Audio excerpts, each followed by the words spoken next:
వి gold trusted gold buyers మీరు తాకట్టు పెట్టిన బంగారాన్ని విడిపించి ఈ రోజు ఉన్న మార్కెట్ ధరకు కొనబడును. మనకు భగవంతుడు రోజు చెప్పడు కదా నువ్వు కరెక్ట్ ఉన్నావా తప్పున్నావా అని. కాబట్టి మనకు ఆ మోటివేషన్ రావాలి కదా. అయితే మీరు చాలా మంది స్టార్ హీరోస్తో వర్క్ చేశారు. బాలకృష్ణ గారు, చిరంజీవి గారు, నాగార్జున గారు, వెంకటేష్ గారు, మహేష్ బాబు గారు, ప్రభాస్ గారు, ఇట్లా చాలా మంది హీరోస్తో వర్క్ చేశారు కదా. అసలు సెసలైన ఫైటర్ వీళ్ళు అని మీకు ఎవరితో వర్క్ చేసినప్పుడు అనిపించింది? అంటే ఇప్పుడు మీరేంటంటే ఇప్పుడు ఒక హీరో చెప్పినామంటే ఆ హీరో సెసలుగా చేశారంటే ఇప్పుడు ప్రపంచం వాళ్ళు ఆ ఫ్యాన్స్ అంతా మమ్మల్ని ఇరగ్గుమ్మరు అంటావా? కాదు బంగారు తల్లి, అలా అనుకుంటున్నారా? ఏంటంటే యాక్సిడెంట్ అంటమ్మా, ఒక్కొక్క ఫ్యాన్స్ వచ్చి ఒక హీరో మీద ఒక గూడు కొట్టుకొని ఉంటారు కామన్గా. న్యాచురల్ చెప్పాలంటే చాలా మంది కూడా ఈ క్వశ్చన్ అడుగుతూ ఉంటారు, ఏ హీరో మీకు బాగా నచ్చుతారు, ఏ హీరో బాగా చేస్తారని.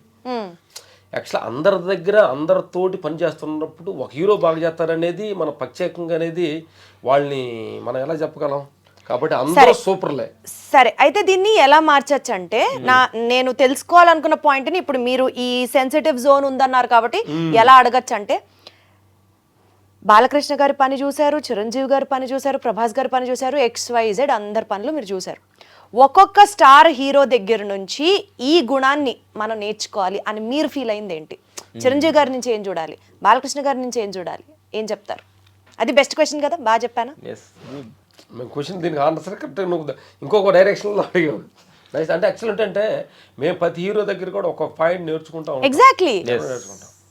చిరంజీవి అన్నయ్య కంపోజ్ చేస్తుంటాం, అంత వేరే మాట్లాడుతుంటాడు, ఫ్రెండ్స్ తోటి చైర్లు కూర్చొని మాట్లాడుతుంటాడు, లుక్ మొత్తం చేసే పని మీద చదువుతుంటాడు, కంపోజ్ మీదే. మనం ఆయన చూడలేదు కావాలి, అన్నయ్య ఎట్ట వచ్చింది ఎట్లా పర్లేదు కానీ అంటాడు, టక్కని చేస్తాడు. అది అంటే ఆయన ఎక్కడుండా పని మీద దృష్టితో ఫోకస్.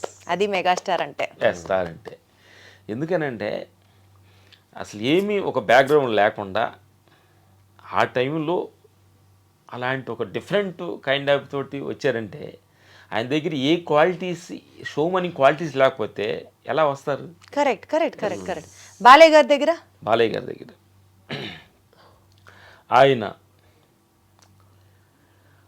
ఆయన రిస్కు అంటే నేను ఎంత ఆడియన్స్కి నేను ఎంత హార్డ్ వర్క్ ఇస్తే అంత వాళ్ళని సాటిస్ఫాక్షన్ అవుతారన్న భావన ఆయనలో 24 hours ఉంటుంది.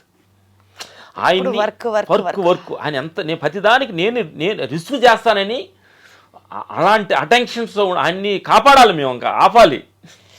అంత వర్క్ హాలిక్ ఆయన. ఈరోజు కూడా ప్రజెంట్ సరిపోయారు మీ ఇద్దరు కాంబినేషన్.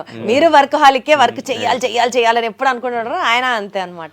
అట్లాగే ప్రతి ఒక్కళ్ళు అంటే ఏదో కైండ్ ఆఫ్ ఇప్పుడు ఒక మనిషి ప్రతి మనిషి ఒక 10 మందిలోకి గుర్తింపు వచ్చారంటే ఏ క్వాలిటీస్ లేకపోతే అతను గుర్తింపు పొందలేరు. చాలా మంది వచ్చిన హీరోలు పోయిన వాళ్ళు ఉంటారు కదా. కాబట్టి ఏదో ఒక క్వాలిటీస్ ఉంటేనే జన హృదయాల్లో వాళ్ళు గూడు కొట్టుకుంటారు.